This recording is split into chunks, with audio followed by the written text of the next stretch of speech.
నమస్కారం. నేను శ్రీకాంత్ శర్మ. ఉగాది నుంచి మేషాది 12 రాశుల వారికి కొద్దిగా గ్రహస్థితి బాగాలేదు అని అందరికీ తెలిసినటువంటి విషయమే. అయితే ఏ రాశి వారికి ఎలా ఉంది అంటే, మేషరాశి వారికి శని రాహు కేతువులు బాగాలేరు. వృషభ రాశి వారికి కేతుగ్రహం మాత్రమే బాగాలేడు.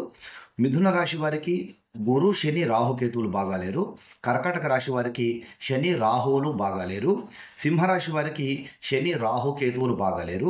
కన్యా రాశి వారికి గురు శని రాశులు బాగాలేరు. తులారాశి వారికి అన్ని రాశులు బాగానే ఉన్నాయి, ఎలాంటి ఇబ్బంది లేదు. వృశ్చిక రాశి వారికి గురు రాహువులు బాగాలేరు. ధనుస్సు రాశి వారికి శని కేతువులు బాగాలేరు. మకర రాశి వారికి గురు రాహుకేతువులు బాగాలేరు. కుంభరాశి వారికి శని రాహుకేతువులు బాగాలేరు. మీనరాశి వారికి గురు శని రాహువులు బాగాలేరు. ఈ 12 రాశుల వారికి ఇప్పుడు చెప్పినటువంటి గ్రహాల స్థితులు బాగా లేవు. ఒక తులారాశి వారికి మాత్రమే చాలా బాగుంది ఈ సంవత్సరంలో. అయితే హిందూ ధర్మచక్రం ఆధ్వర్యంలో ఏప్రిల్ 10వ తేదీ రోజున ఉచితంగా సంపూర్ణ నవగ్రహ అనుష్ఠానము అనేటువంటి ఒక వైదిక కార్యక్రమాన్ని మేము నిర్వహిస్తున్నాము. దీనికి మీరు చేయాల్సిందల్లా నేరుగా ఈ ప్రత్యక్షంగా జరిగేటువంటి ఈ కార్యక్రమంలో మీరు ప్రత్యక్షంగా పాల్గొనాలి.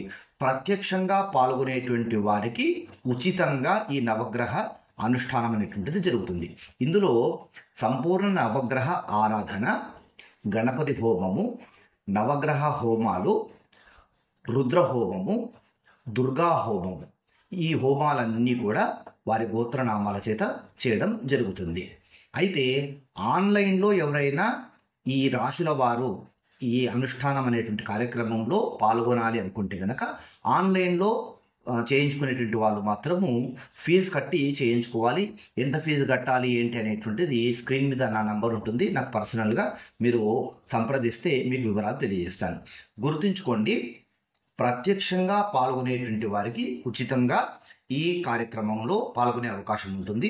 ఆన్లైన్ ద్వారా పాల్గొనేటువంటి వాళ్ళు మాత్రము ఫీజు పే చేయాల్సింది ఉంటుంది. అయితే ప్రత్యక్షంగా పాల్గొనేటువంటి వారు మాత్రము ఖచ్చితంగా తాము ఎంతమంది వస్తున్నాము అనేటువంటి విషయాన్ని నాకు తెలియజేయాలి. అలా తెలియజేసినటువంటి వారు ఏమేం వస్తువులు తీసుకురావాలి అనేటువంటి విషయాలు కూడా మీకు తెలియజేస్తాం. ఎందుకంటే ఆయా గ్రహాలకు సంబంధించినటువంటి ధాన్యాలు దానం చేయాల్సి ఉంటుంది కనుక ప్రత్యక్షంగా పాల్గొనేటువంటి వారు మాత్రం ఖచ్చితంగా కాంటాక్ట్ అవ్వాల్సిందే. అయితే భోజనాల కార్యక్రమం కూడా ఉంటుంది కనుక ఎంతమంది వస్తున్నారు అనేటువంటి విషయం కూడా మాకు తెలియజేయాల్సింది ఉంటుంది. కనుక ఇప్పుడు చెప్పేటువంటి ఏప్రిల్ 10వ తేదీ రోజున సంపూర్ణ నవగ్రహ అనుష్ఠాన కార్యక్రమంలో ఈ ఉగాది తర్వాత సంవత్సరం పాటు ఈ నవగ్రహ బాధలు ఉండకుండా నవగ్రహాల బాధల నుంచి బయటపడడం కోసం ఈ అనుష్ఠాన కార్యక్రమంలో తప్పకుండా పాల్గొనండి. ఈ విషయాన్ని మీ సన్నిహితులతో, స్నేహితులతో, బంధువులతో తెలియజేయండి. వారికి కూడా ఈ విషయం గురించి చెప్పండి. మరిన్ని సందేహాలు మీకు ఉంటే కనుక మీరు స్క్రీన్ మీద కనిపించేటువంటి నా నంబర్ను కాంటాక్ట్ అవ్వండి. ఆన్లైన్లో పాల్గొనేటువంటి వారు మాత్రము గోత్రము, పేరు, రాశి ఈ 3 తెలుగులో రాశి పంపించాలి. మొదట గోత్రము, తర్వాత పేరు, తర్వాత రాశి, ఈ 3 మాత్రమే రాయాలి. అంతకు మించి ఎక్కువ వివరాలు, డేట్ ఆఫ్ బర్త్, టైము ఇవన్నీ కూడా రాయొద్దు. అలా రాస్తే కనుక వాటిని మేము పరిగణించము. కనుక చక్కగా అర్థమయ్యేట్టుగా తెలుగులో మాత్రమే రాసి పంపించండి. ఒకే కుటుంబంలో ఉండేటువంటి వారి వివరాలు రాసేటైతే కనుక ఒకే కుటుంబం వారు గోత్రం రాసి వరుసగా పేరు రాశి ఇలా రాసుకుంటూ పోవాలి. భార్య, కొడుకు, పాప ఇలా ఏమీ రాయకూడదు. మొదట గోత్రము, తర్వాత ఆ కుటుంబ సభ్యుల వివరాలు ఇలా రాసి మాకు పంపించండి. సందేహాలు ఉంటే కనుక నాకు కాల్ చేయండి. ఈ మంచి కార్యక్రమంలో సద్వినియోగం చేసుకుంటారని ఆశిస్తున్నాను. నమస్కారం.